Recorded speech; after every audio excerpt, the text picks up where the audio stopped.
Διοικητικού Συμβουλίου της Διδασκαλικής Ομοσπονδίας, σας μεταφέρουμε σήμερα την ομόφωνη απόφαση στήριξη στην αγωνίστρια συναδέλφισσα Σοφία Καψαλάκη και την απέτηση της Ομοσπονδίας εδώ και τώρα να αποσυρθούν οι άδικες κατηγορίες, την απέτηση να αποσυρθούν οι κατηγορίες και οι άδικες διώξεις απέναντι σε όλους τους εκπαιδευτικούς, στην Κρίσσα, την Ευαγγελία, τους χιλιάδες συναδέλφους και συναδέλφους που δίνουν τη μάχη για την υπεράσπιση των μορφωτικών δικαιωμάτων των μαθητών μας.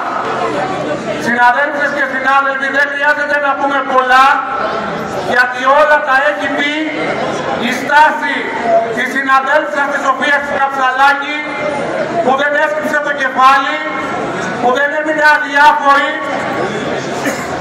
που δεν αντιμετώπισε την εργασία της με την απλή υπαλληλική ιδιότητα που στέλνουν οι κύριοι του Υπουργείου Παιδείας, αλλά στάθηκε με περηφάνεια, ψηλά το κεφάλι και δίπλα στους μαθητές της, που είχε το θάρρος στο πλαίσιο της κινητοποίησης του σωματείου της να καταγγείλει τις ευθύνες του Υπουργείου και της κυβέρνησης που είχαν αφήσει για 3 μήνες έξω από το σχολείο ένα μαθητή. Χαιρετίζουμε αυτή τη στάση χιλιάδων και χιλιάδων εκπαιδευτικών που δεν επιλέγουν τον δρόμο της συγκάλυψης, τον δρόμο του να κλείσουν το στόμα, αλλά διεκδικούν, αποκαλύπτουν και στραπατσάρουν το πρόσωπο της κυβέρνησης και τα χάλια που έχει δημιουργήσει την εκπαίδευση. Αυτό θέλουν συνάδελφοι οι κύριοι του Υπουργείου Παιδείας. Αυτά είναι τα αξιολογημένα σχολεία τους. Να πέφτουν σοβάδες, να μην υπάρχει ευρώ για να λειτουργήσουν οι σχολικές επιτροπές, να υπάρχουν κενά μέχρι και Μάη μήνα και οι εκπαιδευτικοί να μην μιλάνε. Αυτό θέλουν. Αυτή είναι η αξιολόγησή τους. Αυτό χρειάζονται για να προχωρήσουν την πολιτική τους. Και γι' αυτό αυτή η μάχη που δίνουμε σήμερα για να υπερασπιστούμε το παιδαγωγικό μας ρόλο ξεφεύγει πολύ περισσότερο από τα όρια της μιας μεμονωμένης περίπτωσης.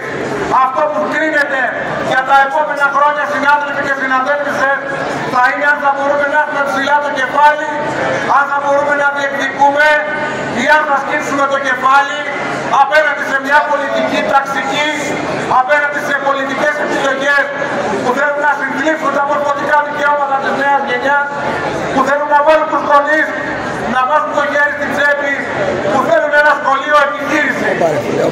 Ας το καταλάβουν λοιπόν καλά, ό,τι και να κάνουν, όσα μέτρα και να επιστρατεύσουν, όση συκοφαντία και όση καταστολή και αν βγάλουν μέσα από τα σπλάχνα τους, ότι ο κλάδος είναι περήφανος και ότι υπάρχουν χιλιάδες αγωνιστές που συσπηρωμένοι τις αποφάσεις του κλάδου δεν θα τους κάνουμε τη χάρη σε ένα κόσμο της ψευτοαριστείας, σε μια κοινωνία των παπακλημίτσων και των πρωτοσάντε, σε ένα κόσμο των κρατικοδίαιτων που ποτέ δεν πέρασαν έξω από ένα σχολείο. Είναι Σοφία, είναι Χρύσα, είναι Ευαγγελία, είναι περήφανος αγωνιστής, είναι αυτός που θα είσαι δίπλα στους μαθητές σου για μια κοινωνία στο ίσου των αγώνα. Δεν θα τους περάσει, θα πάνε τα μούτρα του και θα είναι ένα μεσημέρι.